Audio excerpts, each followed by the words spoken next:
Operation చేస్తే బాగుపడతావు అని చెప్తారు. ఆపరేషన్ చేస్తే చచ్చిపోతే ఏమంటారు? లేదా ఆపరేషన్ చేసిన తర్వాత కాళ్ళు పడిపోయి చేతులు పడిపోతే ఏమంటారు? It is a medical mistake అంటారు.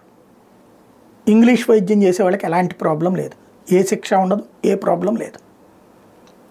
వాళ్ళు ఇచ్చిన మందు ఇది తగ్గిపోతుంది అంటారు. తగ్గచ్చు, తగ్గకపోవచ్చు, నువ్వు అడగడానికి ఏం లేదు, తేడా వచ్చింది అందులో అని ఇంకొక రకం రాసిస్తారు. ఏమై కరెక్ట్? అదే నడుస్తుంది. అయితే అదే ఆయుర్వేద, సిద్ధ, యునానీ మెడిసిన్స్కి సంబంధించి అసత్య ప్రకటన మీద చర్యలు తీసుకోవడంలో విఫలమైనవి అని సుప్రీంకోర్టు ఢిల్లీ, ఆంధ్రప్రదేశ్, జమ్మూ కాశ్మీర్ ప్రభుత్వాలను తప్పుపట్టింది.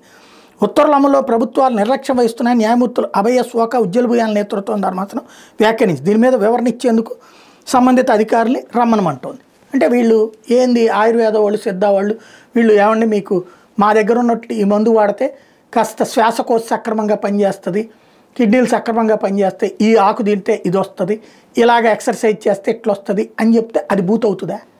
ఇదే ఇంగ్లీష్ వైద్యంలో వాళ్ళు అదే ఫిజియోథెరపీ చేయిస్తున్నారు.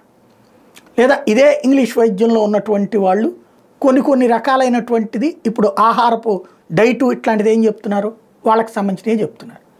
అది ఒక ప్రికాషనరీ మెడిసిన్ లేదా ముందు జాగ్రత్త వ్యవహారం. భారతీయ వైద్యం మీద ఎందుకు చిన్న చూపో అర్థం కాదు. ఇక్కడే వస్తున్నటువంటి సమస్య.